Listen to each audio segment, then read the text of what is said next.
Hi everyone, this is Melissa from Lissa Lee Designs.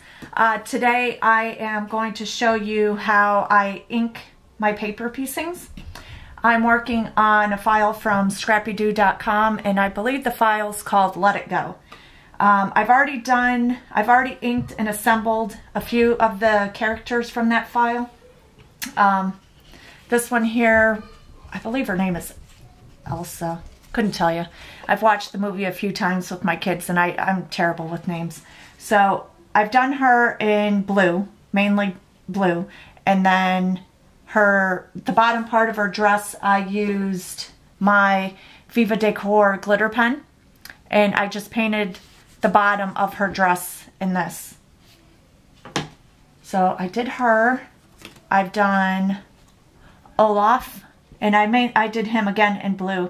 My layout's going to be in shades of blue and white, so I kind of wanted to keep like a frosted look to all the characters. So I did him in blue. And then, I'm not sure who this guy is, but he was brown, so of course I used my brown ink to ink all his edges. Okay, so I have a few characters left that I need to still ink and take care of. So I'm just going to show you what I do and what I use for my inking. I'm going to work on this Kristoff, and his clothes are mainly shades of gray. So I was debating on using white or black ink. So I couldn't make up my mind. So what I do when I ink my edges, or I'm trying to decide what I want to ink them with, which color, I flip the piece over and I will test it on the back to see which color. So here I used white ink, and then on this side I used black. So I think keeping with the theme of it, frosted and cold, I decided to just go with white ink for his clothes. I'm going to use my Colorbox pigment ink in white. It's called Frost White. And I like to use these sponge daubers. They come in a little box of 3. And I just buy these. They're over in the ink section at your craft stores. But I like to use these to get in. It's small enough to get all my little pieces done.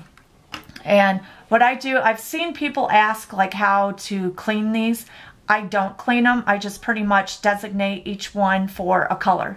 I mean, I have a black one, a brown, white. I even have a red one.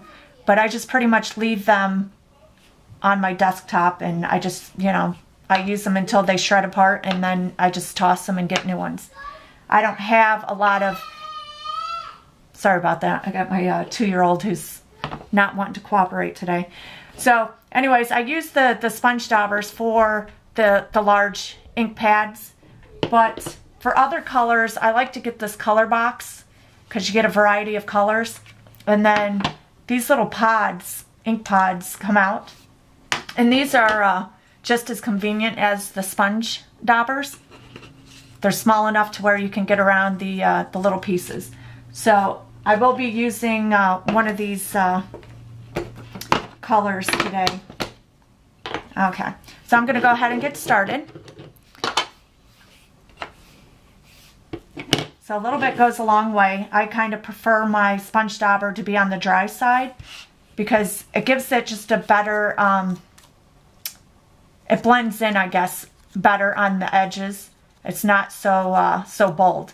And then if you get too much ink, you can always go, I tend to just wipe it off with my thumb or blend it with my fingers. So you just take your piece. I cut out all my pieces. And I pretty much ink everything. Everything except for eyes or the letters to my titles. I don't ink those. It's just too tedious, and I don't know, I have a hard time with focusing on those. So you just dab it in the ink and just turn it at an angle and brush it across your edges.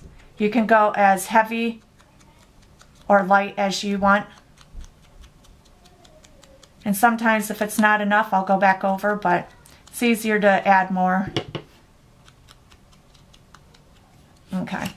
So even the skinny little pieces like this, I will, try my best to go across them. I mean, it's not going to be perfect, But once the pieces are put together, sometimes they get layered on top of each other, so you can't even tell if you make any mistakes. So it doesn't, I'm not perfect at all with inking. I'm kind of, you know, sloppy.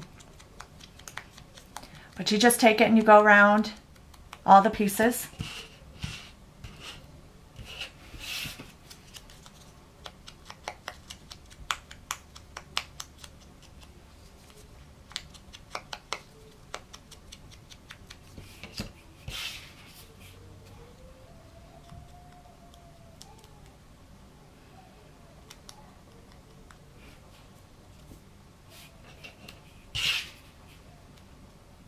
And things like this, I may not even, you know, brush it the same way. I just kind of run it along the edge. And if it gets it, it gets it. If not, you know, I'm not going to worry about it.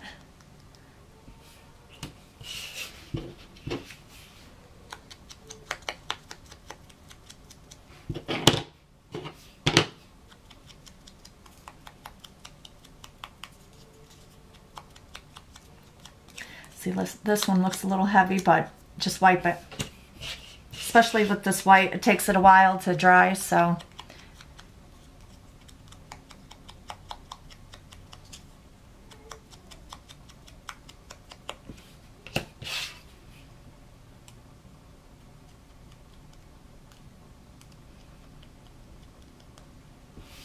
Okay, have his sleeves, and then I'm going to move on to the next colors.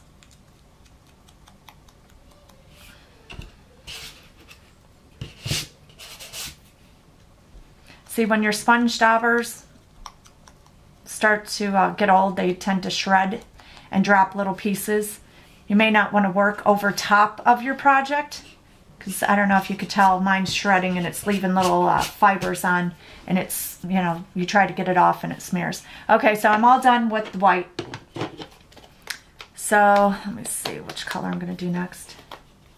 I think I'm going to go ahead and I use this color. It's like 4 in. I use this color for like the flesh, their skin color. Let me see. So when I ink in Scrappy Doo, you get 2 pieces for their faces. You have one that has the ears and then the other one that just has the chin. And then this one goes on top. So when I ink these, I don't ink all the way around on this one because it's just going to get covered up. I just take this and then I'll ink the ears. And then that's it. And then for the face, that's going to be the top layer, I do go around, and I tend to be heavy around the cheeks, and then I just go around. You don't even really have to ink up here, but I'm not sure where the hair is going to land, so I tend to do the whole head. And then this is the hands. You go around the hands, and unfortunately I think my 2-year-old made off with his arms, but that's okay, he has sleeves, so I'll just make it work. I had these cut out for a while and I haven't been able to work on them because hurt my back, so I haven't been in my craft room cleaning or working. So this here is the nose. I'm not sure if you can see it, but this is the nose, and I ink that too. I go all the way around. It just gives the pieces, I guess, more dimension. What I just dab it. You don't have to, you know, brush it on. Just dab it and it'll work. So there's the face and all the flesh tones. I wasn't sure what color to use for his hair, so I cut it out in 2 colors. I ended up going with this color instead. I don't know. I think maybe it'll be okay. But for the hair, I like to use, this here is the Color Box Chestnut Brown. I use this. This is like the main color that I use on all my pages. So I just use this with my sponge dauber, and I go all the way around. Excuse me. You don't want to go too heavy. but just to give it some dimension, so when it's put together it doesn't look flat. And this chestnut brown is extremely dark. It's almost black. So I like to have the sponge be drier. All right. Okay, so there's that. Oh. Forgot the little purple pieces. I think I'm going to use, for the purple pieces, I'm going to use this color here. The second pot in. And again, you just swipe it, seeing how it's just a small, skinny little piece. You just brush it on as best as you can. Your fingers will get dirty, but, you know, it's part of crafting. Okay. Okay, so that's him. So I will... Let me see. I will come back and show you how I put him together. All right, thanks.